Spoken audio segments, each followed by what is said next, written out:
Hello, friends. How are you feeling today? I'm looking at my attendance can, and I see that a lot of us are at home today. So I'm glad you could come and join me here. Would you like to read a story? Great.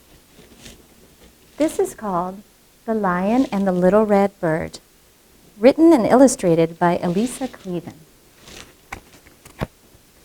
There, it says it again. The Lion and the Little Red Bird, by Elisa Cleven. One afternoon, a little red bird saw a lion with a bushy green tail, as green as the forest. The bird had never seen anything so unusual and so pretty. Just looking at it made her happy. "Lion, lion," she said, "why is your tail so green?" The lion didn't understand the bird's language. He thought she was simply chirping. That's the sound that birds make. He smiled at her and wandered down to a field of orange flowers. The bird watched him roll and sniff and chase butterflies,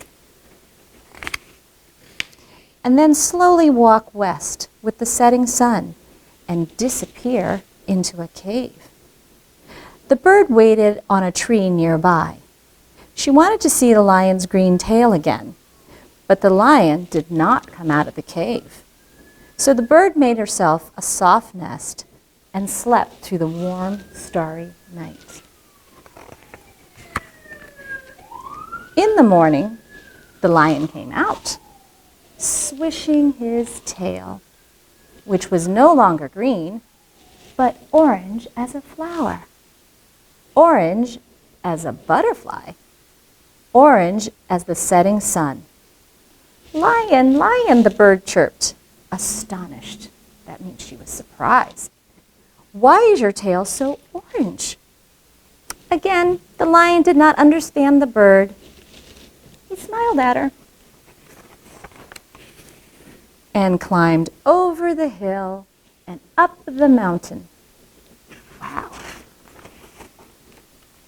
To a deep blue lake beneath a bright blue sky, where he soaked his tired paws, and while the bird splashed nearby. At the end of the day, the lion climbed back down the mountain, over the hill, and home to his cave.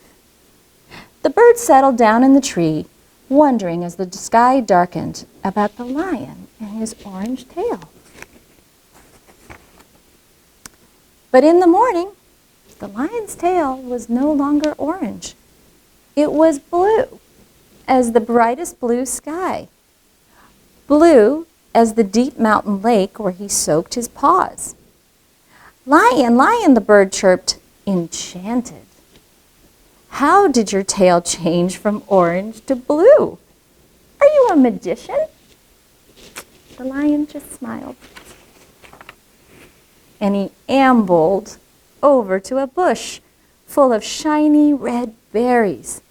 They were beautiful berries, but very sour.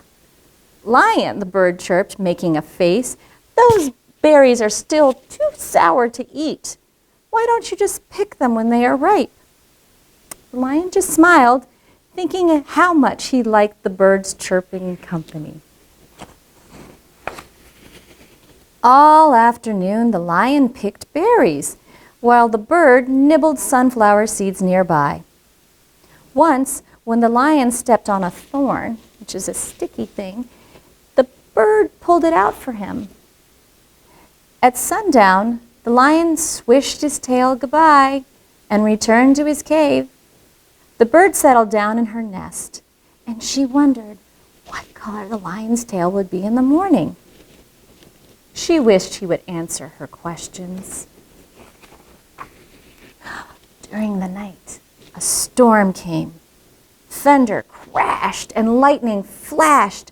Rain swept away the bird's nest. Hearing the noise, the lion rushed out, and he reached up into the tree where the bird crouched, shivering and scared, and he lifted her down. and carried her into his cave.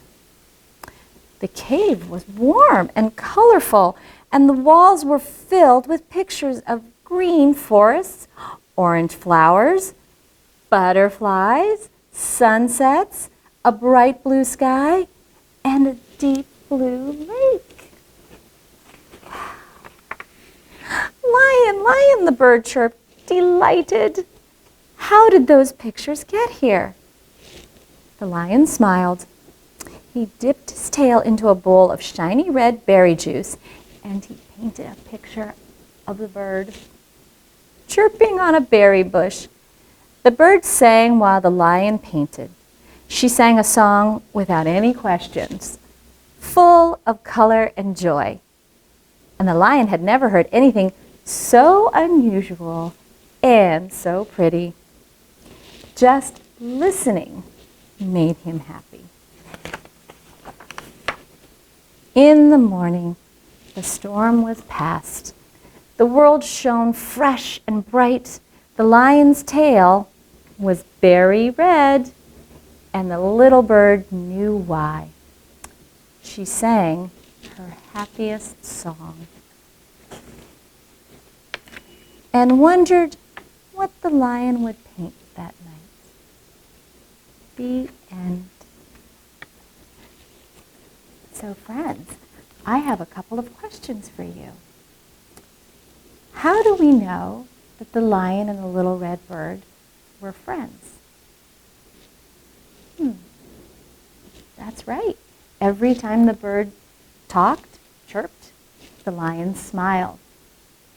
And she followed him around all day long. Right? That's a good answer. I have another question for you. How was the bird helpful to the lion, and how was the lion helpful to the bird? Do you have any ideas? Yes, that's right. Remember that part here where he got a thorn, which is a really sharp piece from a plant stuck in his paw? And look, she pulled it out for him. That was very helpful. You have some really good ideas about this story. You can read it again with your mom or dad or somebody else that's at your house. Thanks, friends.